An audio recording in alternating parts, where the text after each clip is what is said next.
What's going on, guys? It's Unknown Player here, and today we're going to be talking once again about Destiny 2, and this time some really interesting topics, mainly the new Shadestep in Destiny 2, and some of my thoughts on the perks and how it might combine with other gear and subclasses, and also a couple of random topics in there as well, but a lot of interesting things I want to discuss with you guys.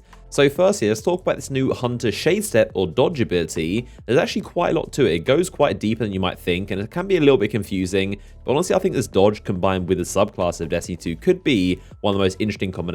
You'll see why I think it's a pretty big deal. So as we already know, the three classes have three class abilities where you hold the crouch button, and the Titan pops a shield where you can choose any subclass perks to either have a big one where you can fully hide behind it, or a half-size one where you can cover and it reloads your gun. The Warlocks have the Rift to either choose between bonus weapon damage or health regeneration, so basically Blessing and Weapons of Light. And then the Hunters have the Dodge ability, which one reloads your weapon and the other one reloads your melee energy. And of course these classes are class abilities, so they're the same across your entire class, no matter what subclass you're on, they're going to be the same for each of them.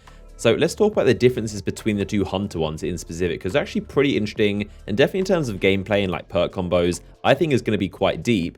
So I remember playing with the Hunter events, and I was using the Marksman's Dodge pretty much all the time, the top one as you can see here, and honestly I wasn't a massive fan of it. It just doesn't really take you anywhere. I feel like compared to the original Shadestep, it's not very good at dodging or evading, which is the entire point of it. But it was the default option that everyone had at the event, and also reloads your weapon, which is a pretty handy feature. So compared to the other one, reloading your throwing knife, basically everyone used this one at the event. But as it turns out, the other one, which hardly anyone used and hardly anyone has gameplay of, this one is called Gambler's Dodge, which like I said, reloads your melee. Now this one actually has a completely different animation, which is basically the traditional Shadestep. It's very similar to the old Night Stalker Shadestep. The whole invisibility and smoky effects aren't really there, so you're definitely a lot more visible compared to Destiny 1 Shadestep. But unlike the Marksman's Dodge, you actually move pretty far, which I like, and I feel like in terms of evasion, this is definitely the better option. But like I said, it's not as invisible, not as good as Destiny 1 Shadestep, where you literally disappeared for a few frames. It was kind of hard to track people, but this by far was my favorite animation. I thought was the best for my playstyle personally, and compared to the little hop to the side that the Marksman's Dodge does, I felt like it was just better at evasion. Now, big thanks to More Console for actually sharing me this gameplay of these in action. He collected them and did a really good video kind of summarizing all the classes. If you want to find out more about the Warlock and the Titan abilities, you've got a good video on that, which I'll link in the description. But this gameplay is actually perfectly demonstrating the differences between the two. Now, I remember seeing in the trailer for a second a Hunter actually doing a real Shadestep, and I was wondering how he did it and like why it wasn't on my version that I played. But as it turns out, they of course have different animations. The two different options, Marksman's Dodge or Gambler's Dodge, and not only are you choosing between the melee and weapons reloading, but also the hop versus Shadestep.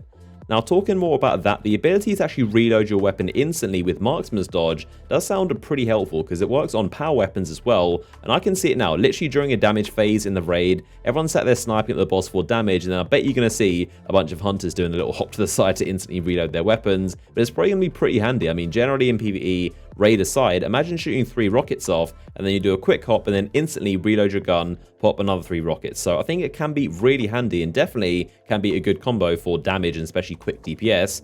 Now, the Gambler's Dodge, which of course reloads your melee, at first I thought it sounds kind of pointless because especially like a throwing knife, but of course now I think it has the potential to be one of the most interesting abilities for the Hunter.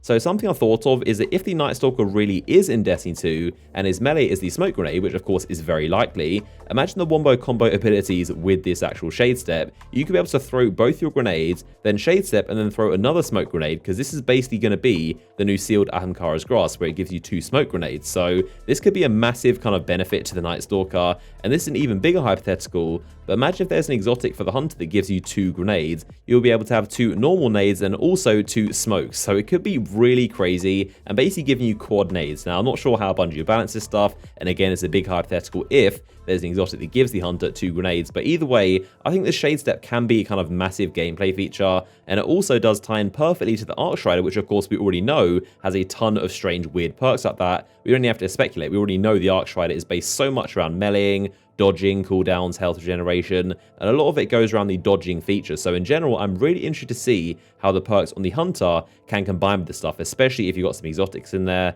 The Night Stalker, if it hits some crazy perks too. But that essentially is why I love the Hunter so much. It's all about being sneaky, being assassin, and I think there's going to be some really cool perk combinations.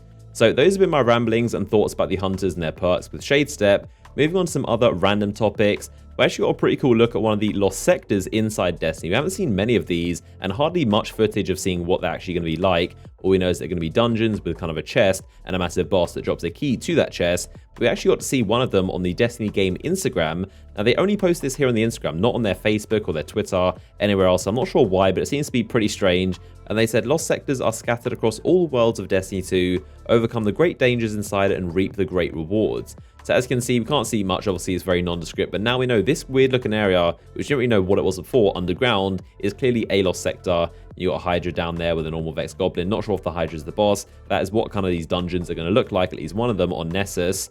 We also did get to see this one during the reveal premiere, and we got to see in this trailer, we can see a Cabal themed one, where you can see a giant Cabal boss, and there's also this kind of chest which is glowing. So that's probably what the actual treasure chest is going to look like. And of course, you kill that boss and it's going to unlock a key to actually open the chest and get the loot out of it. So the next topic is something that's definitely unfortunate and not great news about Destiny 2, but this was confirmed just after E3 by Lars Barkin, who is the Crucible lead designer. So the Dads of Destiny Twitter account asked them, "Hey Lars, we've got to ask you a question. Will we be able to give our Guardians beards in Destiny 2? Inquiring dads want to know."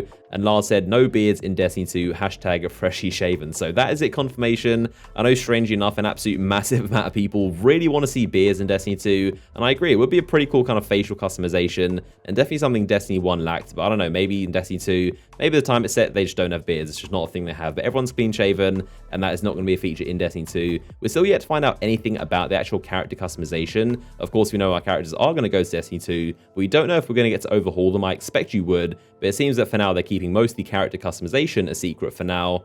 So there you have it, a very random summary of bits of info and discussions about Destiny 2.